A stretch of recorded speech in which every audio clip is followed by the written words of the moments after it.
This is Truth is Scarier Than Fiction. Welcome to 22 Sentence Horror Stories, featuring Killer Orange Cat. I never told my parents about the monster in my room that tormented me every night for years. It's funny, though, that the monster went away the day my dad left home. My Uncle Jeff came home for dinner last night. He's wanted for killing my older brother. As I stepped into the door, I got a call from an irate neighbor, angrily telling me that I needed to keep my dog quiet, as it was growling and barking all day. I told her I didn't have a dog, and as I hung up the phone, I heard a growling sound behind me. My brother went into the closet to prove to me that there were no monsters. We never saw him again. My mom kissed my forehead, tucking me in, and telling me that there was no reason to be scared of the ventriloquist dummy that my dad had given me as a present. When she left the room, the dummy said, "Huh, what does she know?" My daughter has a porcelain doll sitting in the chair in her playroom. No matter how many times they get rid of it, it keeps coming back.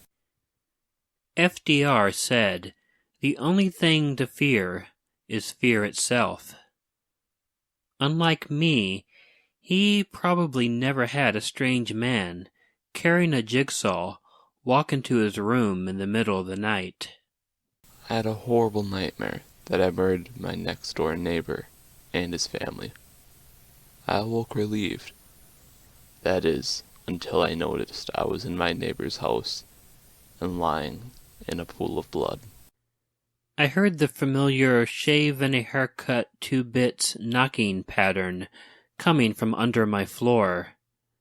Then suddenly I remembered I don't have a basement.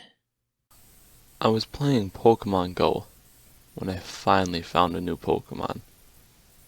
When I couldn't catch it, I lowered my phone and realized it wasn't just on the screen. I woke up in the morning when my mother was calling for me to come downstairs for breakfast. Before I could answer her, I heard my voice from downstairs reply, "That looks delicious, Mother. Thank you so much." I was reading a book and I turned the page to start the next chapter. A dark voice behind me told me I wasn't done reading that yet. I always just let the phone ring rather than answer it. I never had the service installed and have no idea how anyone can get through. I had finally gotten away from the stranger. Safe in my own home, I locked the door. As I relaxed, I watched my basement door unlatch and slowly open. Lying tied up in the trunk of the car, I was relieved to hear the police sirens and feel the car pull over. I then heard the cop say to the driver, "So, buddy, is that jackass in the trunk?" The little girl could not understand why the doll looked so resentful. When she was the doll, she never resented the girl before they switched places. My dad assured me that there were no such things as vampires. That was small comfort, as it was the only explanation I ever had as to why he kept drinking my blood. My teacher told me I could make all my dreams come true if I worked hard. She probably regretted it when she realized I always had nightmares of skinning her alive. They committed me to a psychiatric ward because they thought I was going to hurt myself. But all that did was provide me with a lot of victims who had no way to get out, and it never seemed odd when they screamed. She was happy that her friends had thrown her a surprise party.